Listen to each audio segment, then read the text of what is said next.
todo mundo. Boa.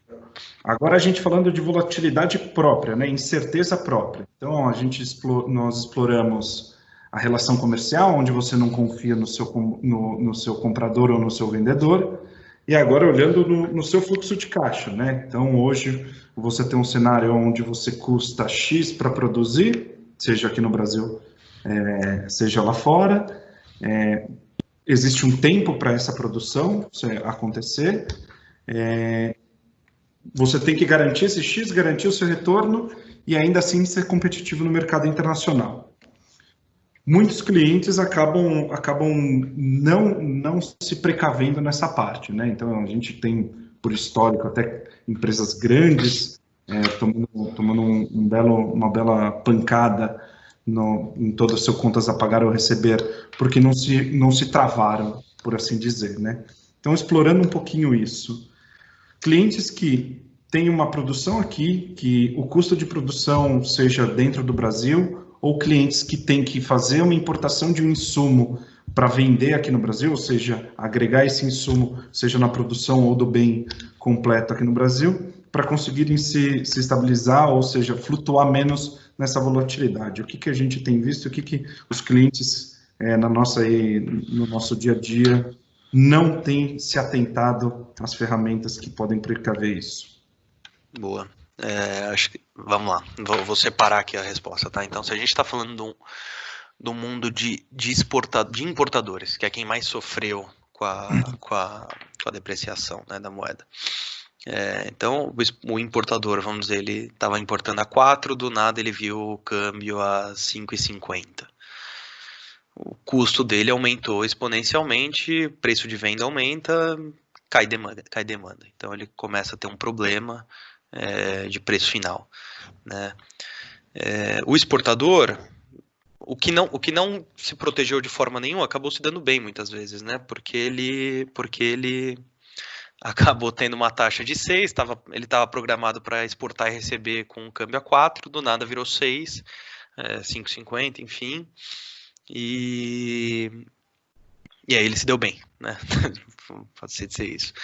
O que acontece? O que teve muita demanda nessa pandemia? O que eu acho o que a gente fomenta aqui na Opta, que todo mundo deveria fazer?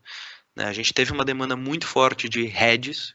O hedge, vou simplificar aqui, né? Eu costumo, às vezes as pessoas acham que hedge é um negócio muito complicado. Vamos falar de trava. Então, o que você faz? Você trava a taxa de câmbio hoje para liquidação no futuro. Então, vamos dizer que você é um exportador que vai receber você recebe a cada trimestre $1 milhão. Você trava para o próximo trimestre, né? Então daqui a 90 dias você vai receber $1 milhão. Você trava hoje a taxa futura para 90 dias de $1 milhão. Então você já consegue garantir qual é a tua taxa daqui a 90 dias. Quando o câmbio chegou perto de 6, a gente começou a ter um número imenso de exportadores querendo aproveitar isso, falando, olha, eu quero esse 1 milhão, eu quero travar para 90, para 180, para 270, porque a taxa está muito boa e eu acho que não vai subir mais. Quem fez isso, aparentemente, né, pelo que a gente está vendo, e até as coisas que a Fernanda comentou de estabilidade do câmbio, se deu bem, porque ele conseguiu aproveitar uma receita numa taxa maior ao longo do tempo. O importador acabou ficando desprotegido, porque ele não tinha se programado, né? Principalmente se a gente fala de pequenas e médias empresas. Se a gente está falando de uma empresa grande, né? Uma Samsung da vida, eles têm políticas de hedge, uma das maiores importadoras do Brasil, eles têm políticas de hedge muito bem definidas, que eles se protegem. Então, o câmbio indo para 6 ou para 7, para ele tanto faz, porque ele já está travado nas taxas de câmbio, porque a política de hedge dele obriga que ele faça isso. Então, o pequeno e o médio dificilmente tem essa política de hedge, né? Principalmente no Brasil, se a gente estiver fora, isso é mais comum.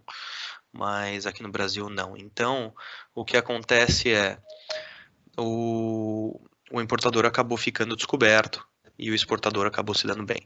O que a gente recomenda aqui, a Opta, e sempre que a gente trabalha com principalmente clientes exportadores e importadores, da mesma forma que na pessoa física, né? Você se planeja para viajar. Eu vou viajar daqui a 6 meses. Você pode perguntar para qualquer um do teu ciclo, mas será que eu compro com o meu agora ou depois? A resposta vai ser, não, compra todo mês que você vai ter preço médio. O hedge nada mais é do que isso para a tua empresa.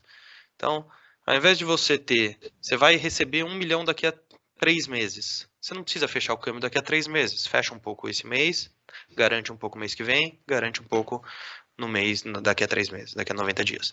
Então você vai ter um preço médio. Então você, tendo isso como política dentro da tua empresa, você não vai sofrer com uma crise tão pesada quanto algumas pessoas sofreram, né? Você teve importadores que não conseguiram arcar com as importações, porque estavam descobertos. Você teve importadores que deixaram de importar e começaram a olhar outras alternativas, mercado local, porque ficou muito caro importar. Então, o hedge a trava, é a melhor forma que a gente vê, que a gente recomenda geralmente, para você se proteger disso. De fato, o hedge, muita gente acha que o hedge é um negócio especulativo, é uma ferramenta só de especulação, mas não, muito ao contrário. Ela foi feita para ser um conforto, né, para você ter o conforto de ter a sua programação de preços ao longo do ano, enfim, do período.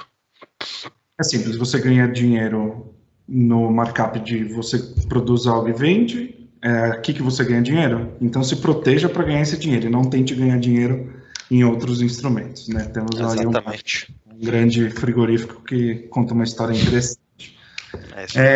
Falando aqui a última, para também não delongar muito o tempo do pessoal, mas espero que quem tenha continuado aqui se manteve e levante os ouvidos aqui. Agora a gente vai falar sobre crédito, né?